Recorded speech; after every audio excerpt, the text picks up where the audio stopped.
Rick, do you see similarities between Michigan State this year and your team a year ago? And that Michigan State came a little bit under the radar. They haven't lost yet. And they had that close one up at Notre Dame. Yeah, in the sense that they're, we were undefeated at this point last year. They're undefeated certainly, and they're playing well, and maybe under the radar a little bit. But I think anybody's paying attention closely knew they had the potential to have a good football team, and things have really come together for them. And yeah, that's what we're seeing right now.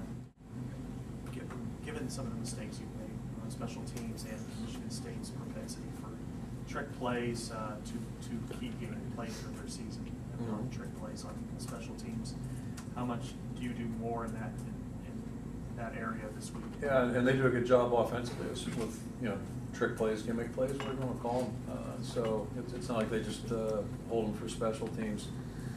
They threw the Wildcat pass against Michigan that I think Kansas City had run against whoever they played.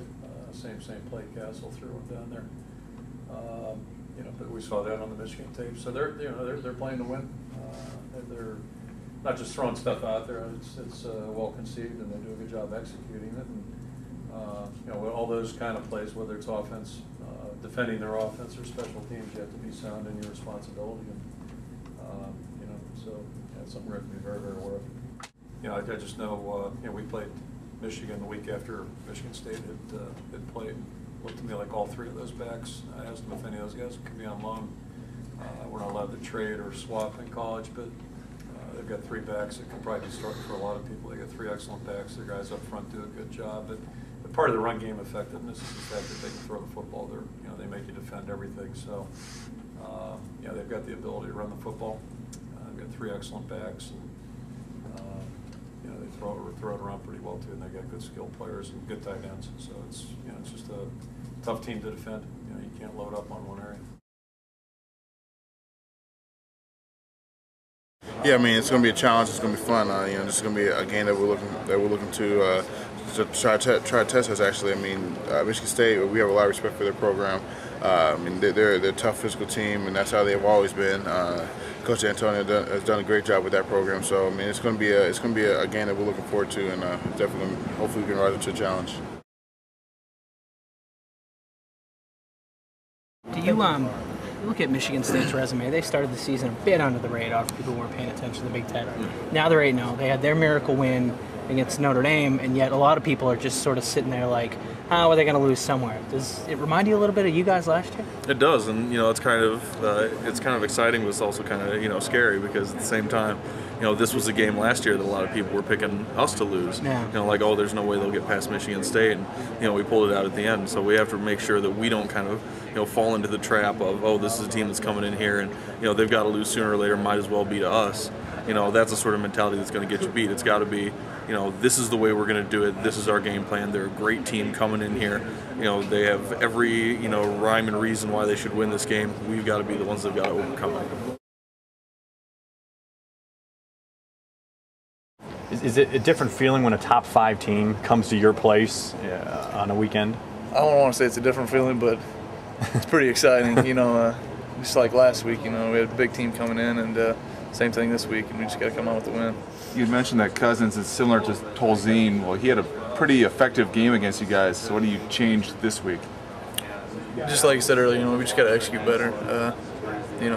Play our fundamentals and execute the game plan better, and we'll be all right. There's nothing that we couldn't have done better in the game against Wisconsin if we would have had just a couple different plays go our way, and we'd have been all right. Does it feel like this game, this Saturday, could be, you don't want to say for the rest of the season, but you win this game against a top 5 team in the country to kind of catapult you for the rest of the year? Yeah, that's not really, where our thoughts are right now. It's kind of more so focusing on, obviously preparing for them. And they're a very good opponent. Obviously their ranking's very, very high, but we can't be worried about that. Our, where we need to be right now is, on the track of improvement. So if we're doing that at practice like we've done every single week and try to get better, then we can just worry about everything else at the end. And there's nothing else that needs to be thought about and worried about. The Big Ten race, that can't really control any of that stuff. All we can control is how well we practice this week. They had some really big hits on you guys last year. Colin Sandeman knocked out of the game. Robinson, there's a lot of physical, aggressive hits. Is that something that you guys recognize in them that they do differently from other teams, or why does it seem that their hits hurt a little more? First of all, they're a big defense. They got a lot of big guys, a little bit bigger than some of the other opponents that we play, and they do a great job with their scheme, and they just play physical because they can play confident because they all know what they're doing. And so when those guys, are very confident in what they're doing with their schemes, they can fly around and hit people. And they play great football. They're very fundamental with what they do. You have tough physical guys who are experienced, and when you have that combination, you're going to see a team that plays very physical and plays very smart. Ricky, is Greg Jones a guy that you're kind of going to be planning for and always knowing where he is on the field? Yeah, I mean, the position he plays, middle linebacker, you kind of always have to know where that guy is regardless, but Greg Jones is a phenomenal defensive player. Watching film on him, he makes a ton of tackles. He doesn't miss many tackles. He knows how to get to the ball carrier. He knows how to get back in coverage. So he's definitely a challenge. He's a great player. He's been a great player since he started. So he's got a lot of experience, and it's going to be a tough task, accounting for him.